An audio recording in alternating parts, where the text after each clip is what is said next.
Sean here with BaseMint Comics. It's Wednesday, June 24th, and new comic book day. So we're going to hit the trails and head up to our comic shop. So Hank, let them know where we're going. Comic book stuff. Touch me on the face and I'll walk right through you to when we let our anger speak, we lose. Now, day by day you race to the end of we as two screaming. I couldn't survive 'cause I need you. Well, I just want you to know I'm the same without you. I'll be the same without you. Here,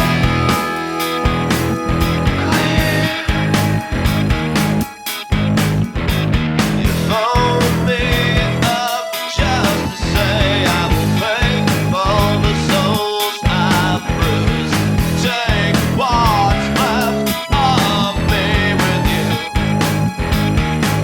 Well, I just want you to know I'm the same without you. Won't be the same without you.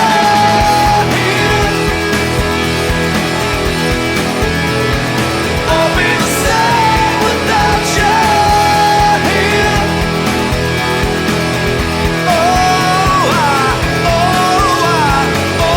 Why you tell me these white lies wrapped around your words? I still sing the same old song. I'll be the same without you, just like you feel. And she said to believe it. I'm glad that you're gone. You made it as easy as hanging up the phone. But before the after and back to the start, no one will love you like I do.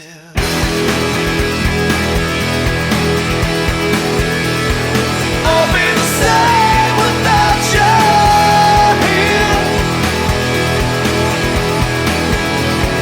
I'll be the same without you.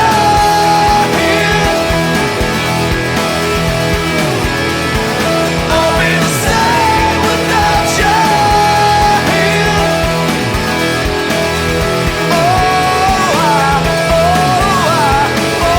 Why you tell me these white lies wrapped around your words? I still sing the same old song. I'll be the same without you, just like you feel. I'll be the same without you here.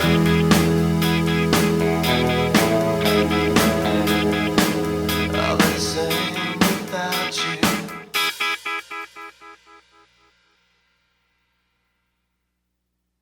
All right, so we are back. Tea is made. It's been a crazy week and a half. As any of you know who have watched the last Corner Box Classics and the last New Comic Book Wednesday, there was a water in the basement from an overflowing gutter during a torrential downpour. Didn't damage anything, but it kickstarted a process that we wanted to do for a long time, which was replace the floors. Which is why I laughed when I was setting this up. Because, you know, I lucked out where like this room was all created and put together with all my comic books. If you've seen the room tour or seen me kind of show any of it off. It's sort of always been this since we moved in. And I sometimes laugh when I see like YouTubers, like other comic book dudes that have like the corner that's like set up to show off some stuff. And then when you turn the camera, it's like Amazon packages and like it's in disarray. And that always makes me laugh. I sort of lucked out, like I said, in the fact that I have a room that was my comic book space for years and years and years before I ever decided to throw my hat in the ring of comic book YouTube. But I have to chuckle because right now it is in absolute disarray. So I'm going to quick cut to a 10-second thing to show you kind of what's been going on.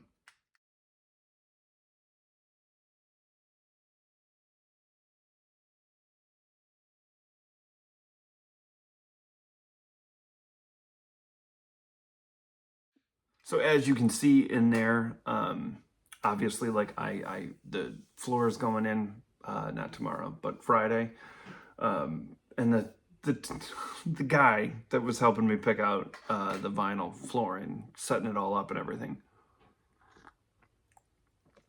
he came down here and he was like, "Holy shit!" It's like, you sure you want to schedule this a week from now? And I was like, I can get this done. I can get this tore down in 24 hours. And I did.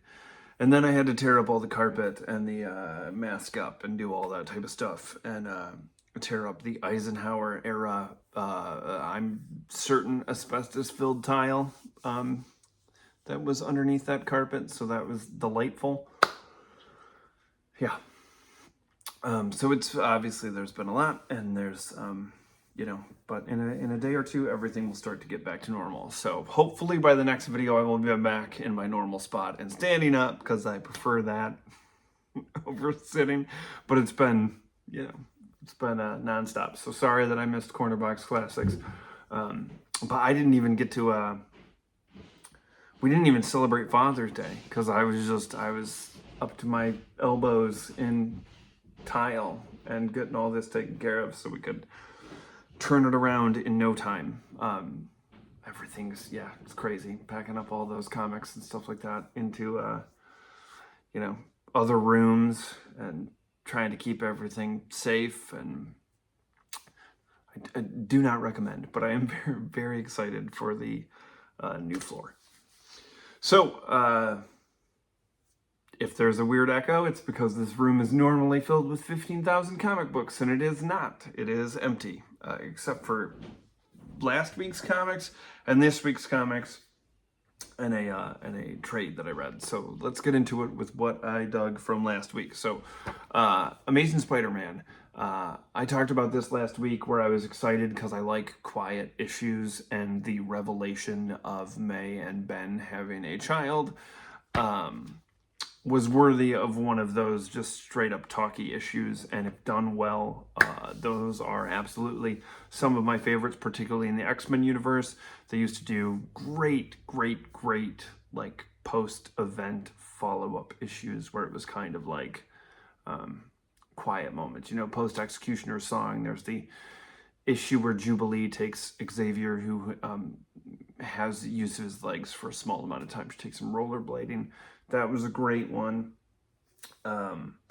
After Onslaught, there's a issue where the team just has breakfast in Scott and Jean's boathouse on the lake out behind the school, and that's a great, like, quiet, reflective issue, like kind of a wind down post the event. And I was hoping for something similar with this. The thing that I didn't really like, the stuff with there's like this Vulture has a fight club and Pete shows up, I believe, to get out some anger, but it's sort of like tossed back and forth between these two things. And I don't dislike the idea of the Vulture having some supervillain fight club. That's fun. And I'm into it. I've been enjoying Joe Kelly's run. I really like the Patrick Gleason art in this. He's great. But I would have just been fine with just focusing on, like, I'm invested in the familial aspect of this and did not need the B story of, like, here's Spidey going to this supervillain fight club. But I still really enjoyed the issue. And I do want to give praise, because when this was initially, like, sort of hinted at, I was like, oh shit, here we go. This is going to be like the Ben cheated on May and we, like, character assassinate Uncle Ben. And I'm just happy that they did not go down that route. Like, hats off. I couldn't be happier. Look at that beautiful Alan Davis Nightcrawler sketch that I got years ago. That's badass. Sorry, we're not. I used to, in the very early stages of the channel, I would do corner box classics. I think here. I don't think I was doing the standing thing yet, which is, like I said, my preferred mode. But I think I initially started off like, I don't know. The beginning of it was a crapshoot. I didn't know what I was doing. I'm almost a year in, and I still have no idea what I'm doing. What are you gonna do? 5 years from now, I still won't know what I'm doing. I liked this. It was fun. It's you know, I've been reading I believe these look like brood soldiers, obviously, so I hope that's what it is. And one of the things that I liked about this, I like the Nightcrawler relationship that he has going on in Uncanny X-Men right now. I'm digging that. And I'm a big Banshee fan. Love Banshee. And so he popped up in that issue. I was pretty happy about that. Another series that I absolutely love. This has been a blast. I have been enjoying the hell out of this, and I am happy that it's an ongoing for whatever that is worth. But it has been very worthy of the title of X-Force, and I am a huge Boom Boom fan, so I was jazzed about that. And then last but not least, Magic and Colossus. I was desperately searching for a Magic and Colossus story where they kind of finally put some of the baggage that those characters have been carrying around for decades away, and that happened. And so I was pretty happy about that miniseries. There were 2 Spidey books that came out that I was ambivalent about. Wonder Man's been fun, but like nothing to dive into, and this is just this. Holy smokes, man. There's a thing going on in this particular issue of X-Men United where Bobby decides to get the team together to try to get Emma and Scott and Rogue's team sort of on the same page, and uses a D&D campaign to get it done. Or sorry, not a D&D campaign, but whatever this like in-universe equivalent is of that. And just the idea, there was a point, yeah, Emma shows up late, and like Scott here says, she's like lamenting the fact that she's late, and then Scott's like, she doesn't even have a binder. And I was just like, this is, I love comics, and there's a million channels out there that dunk on stuff all the time, and that's how they get views, and that's how they get subscribers, and it's a giant pile on, and that's not me. I wanted to do this because I wanted to be a voice of positivity, and so it is rare that you will see me be like, this is not good. But that, I was just like, that's like Scott Summers being like, Emma doesn't have a binder while they're playing this. No, it's not good. Like that, and like, again, I am a dude that legitimately loves the downtime moments of the team, but I was just like, this is, and we all know that I love big dumb comics, but that is not big dumb comics. That was just dumb. So yeah. So before we get into next week's books, I picked this up from my buddy Jason Douglas. It's called No Man's Land. I grabbed this cover of it. He put out 2 books before this. One called Parallel, which is about a guy who like was leading life, and then an accident happens and it causes him to sort of live out a parallel life where he follows his dreams, and it's interesting. And then he has a book called Jane American, which won a Ringo Award last year for like best independent graphic novel, or I probably should have looked up exactly what it won for, but I'm pretty sure it was that.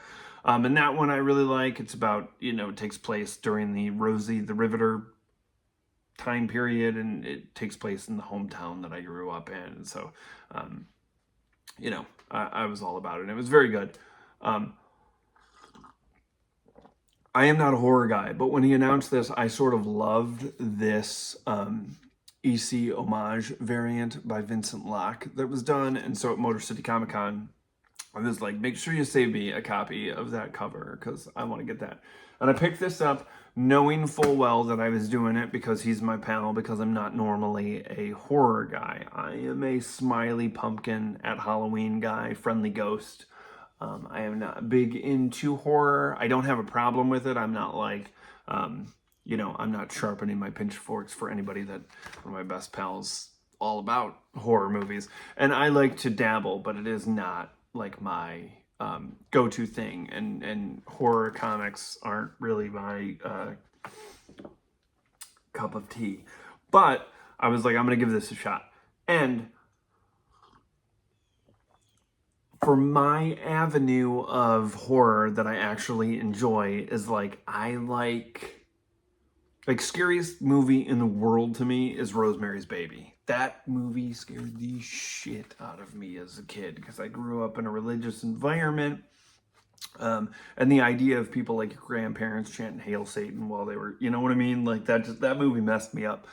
And another thing that I love when it comes to like spooky stuff is I'm like a Twilight Zone or a Tales from the Crypt kind of guy. But like, when we start to get into like just, what is it, like Devil's Reject, where it's just like we're gonna just mass murder. That's not my bag. I'm not into that. Obviously, I like superheroes and sunshine and rainbows and bike rides and happiness.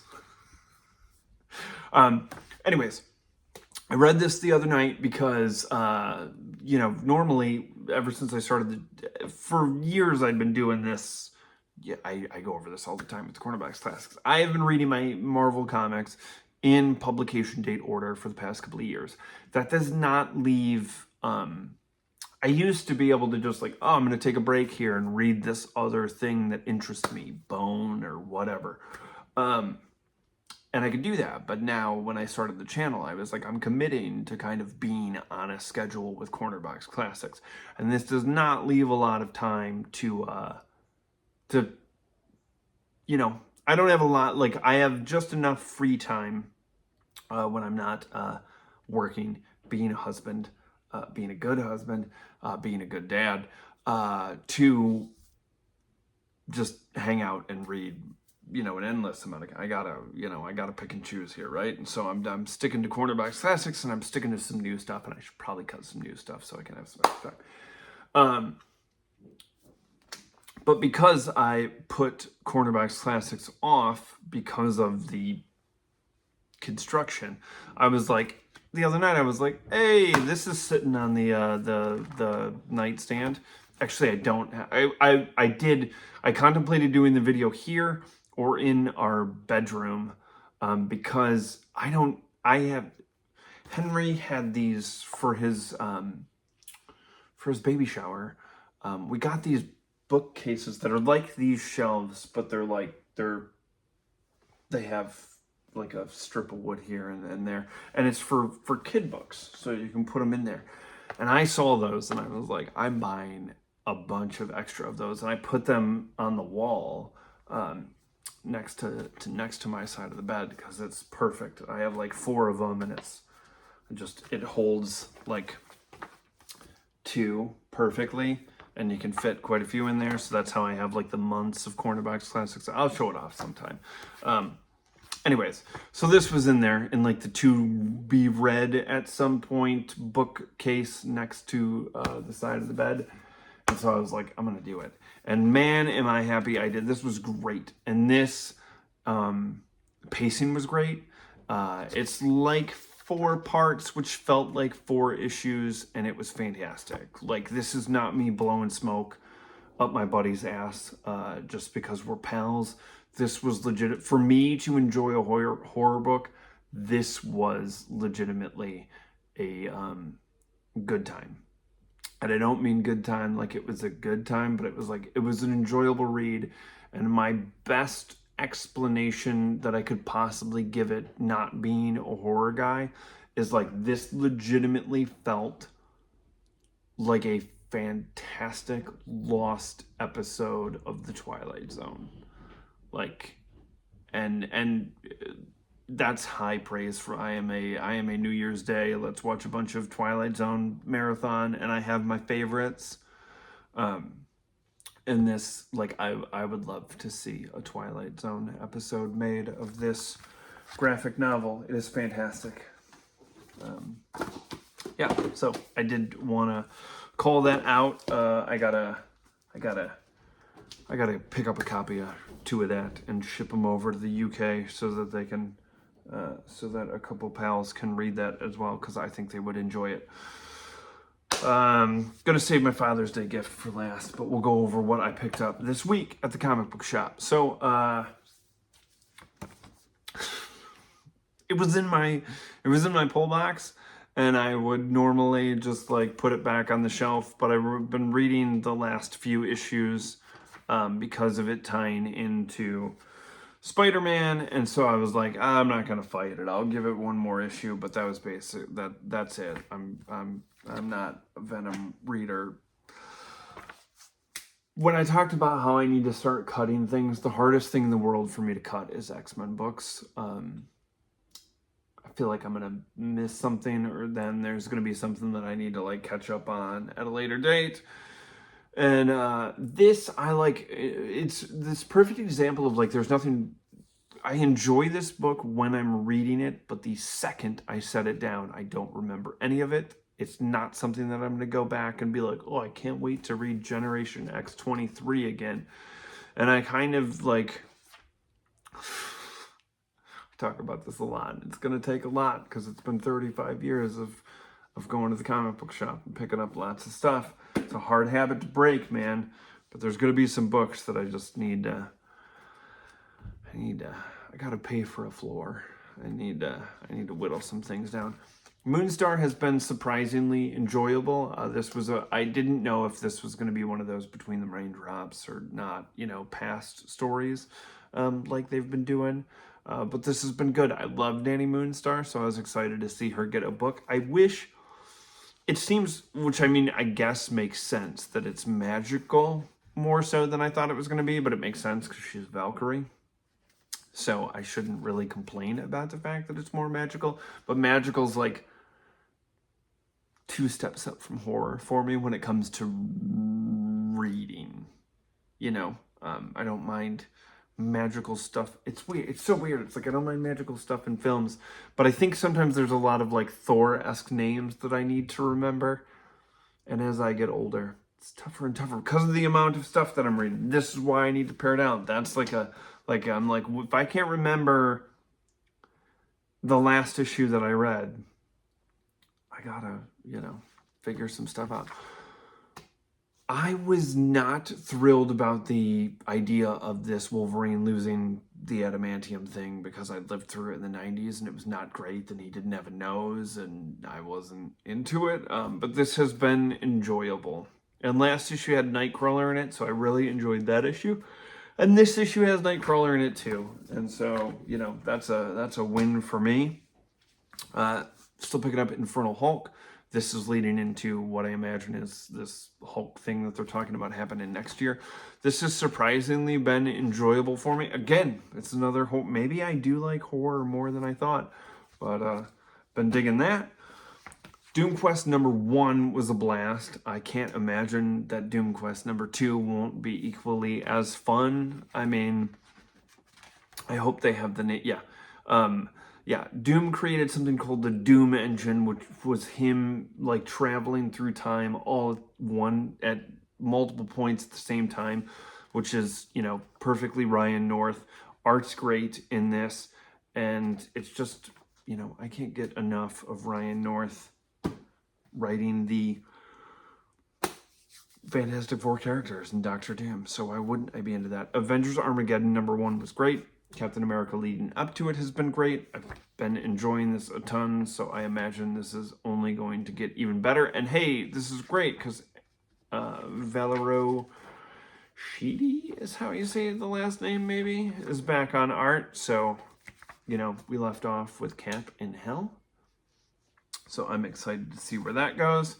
I enjoyed the last issue of X-Men immensely. A lot on the Tony Daniel art, so happy to see that he is still on the book. The last one was really interesting because it was kind of like the X-Men just going on like a science expedition. You know, it wasn't really superhero-y. And I kind of really loved that. Like, it was a nice change of pace, especially post X-Men Age of Revelation.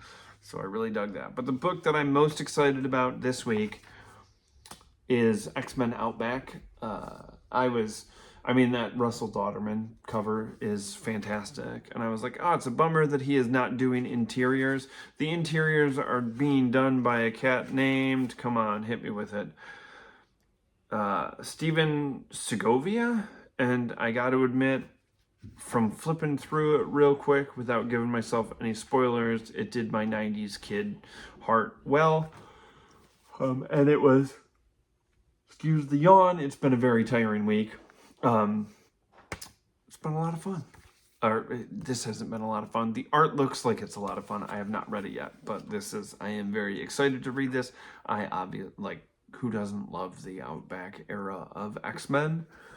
So that's exciting. And now, we did not celebrate Father's Day, because I spent basically the entire day ripping out tile. And that was how I spent Father's Day. And then when I was done, my Father's Day gift did not show up because it was not released before Father's Day, but I knew what it was. And I am very excited for this. It's John Byrne's X-Men Elsewhere. John Byrne did fan fiction of what he would have done with the X-Men basically after his time of leaving. I am a John Byrne. He's my favorite artist. But I did not go on to his, I'm not a forum guy. I don't have, this was even part of the thing that caused me, because my wife for years was like, you should start a YouTube channel just so you can and I wanted to, but I don't have the time nor the want to go back and forth. This was always my thing with forums. It's like, if I were to put my opinion out there and someone were to push back, and it's the internet, there's always people there to push back. I didn't really, I'm not going to waste my time this is, defending my stance or whatever. I sometimes occasionally run across it. I'm a pretty, most of my friends can attest to the fact that I am a pretty happy dude. And and I try to keep things positive, and I'm a bit of a cheerleader in that regard. And so one of the things is occasionally, this doesn't happen so much with Cornerbox Classics, but on the new Wednesday video, if I'm I'm really enjoying this, and then somebody comes in the comments, it's that's bullshit. It's I'm not really going to respond to that because I don't know how to. I'm not going to defend why I'm enjoying something. I just am. And this is all, it's art. It's subjective. I'm not doing any of this to convince anybody to buy anything or read anything. I just like talking comics.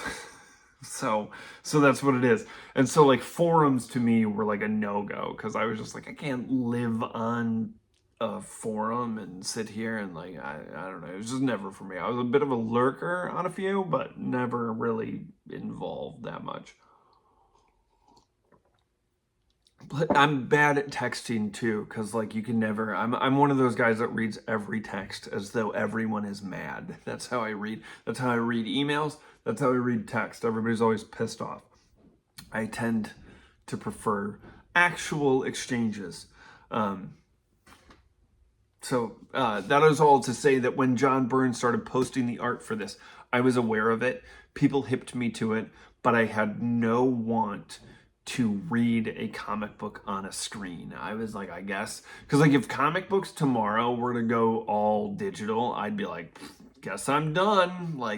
That's a wrap on 35 years of collecting comics, because I do not, I stare at a computer screen all day for work. The last thing I want to do is sit there and read on a screen. So I was thrilled when this was announced, and I was immediately whenever I looked, and I was what holiday does this So my birthday, is it going to be Christmas? And then I was like, oh, it comes out like 3 days after Father's Day. Well, guess what, Mrs. BaseMint? I know exactly what you guys can get me for Father's Day.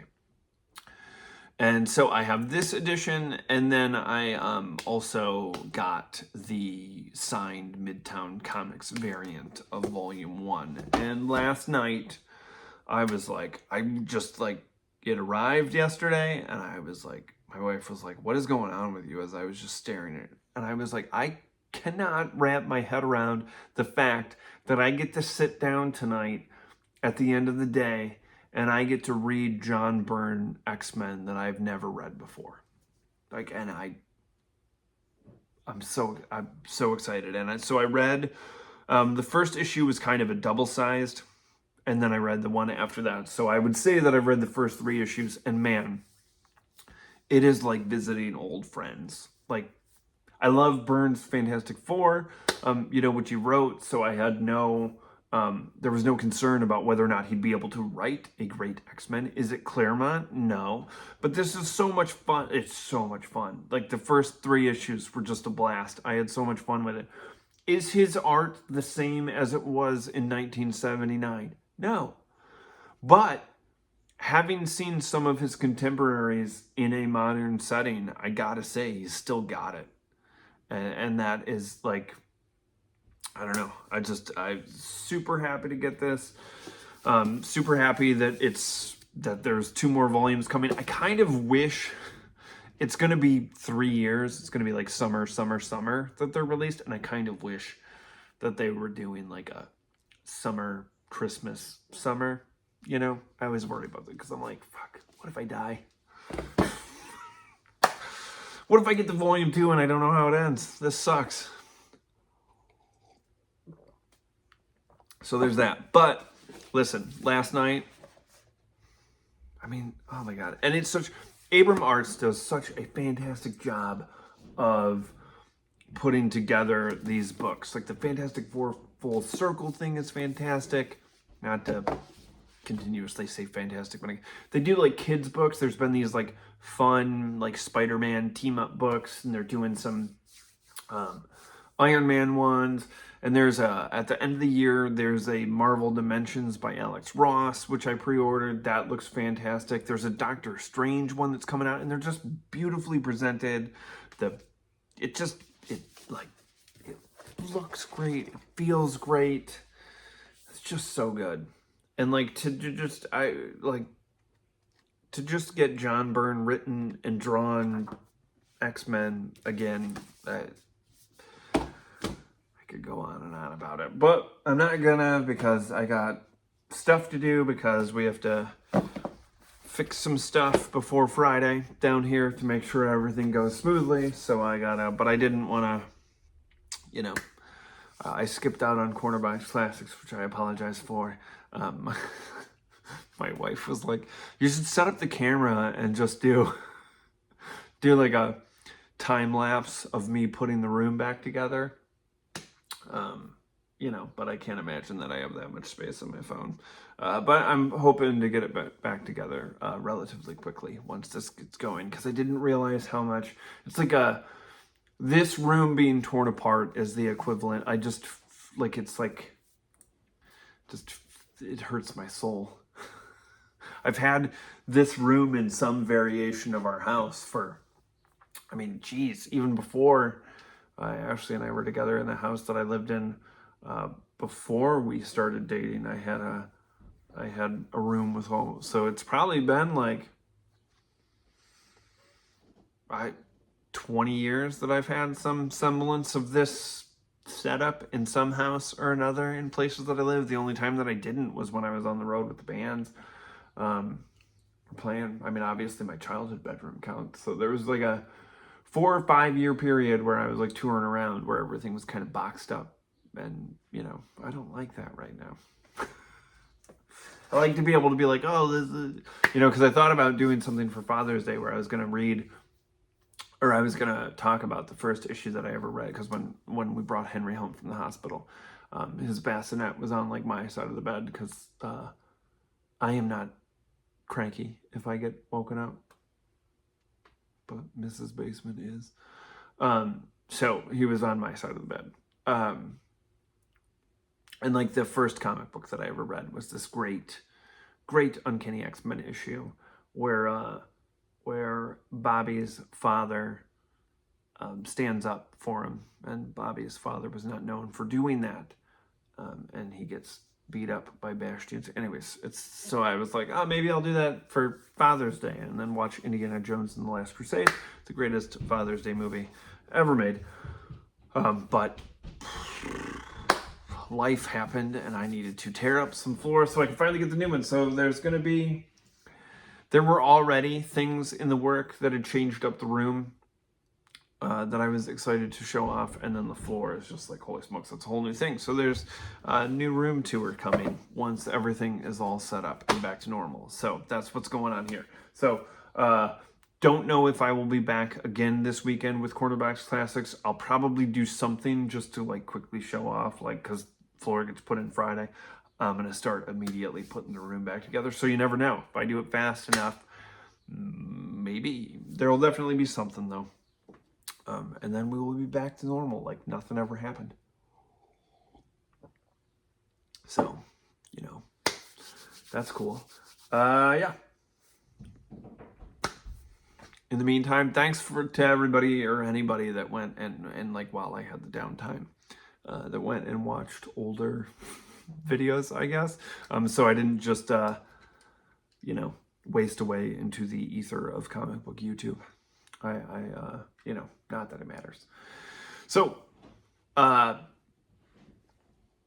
very excited to get things back together. I'm just like, tomorrow is taking a wall out of my office, because we have a black walnut tree in our backyard, and last fall a squirrel dropped 15 pounds of black walnuts down the vent stack, which has shut down one bathroom in the house, which was a pain in my ass trying to potty train Hank. We did. He's been awesome. He knocked it out of the park. But it would have been nice to have the two bathrooms.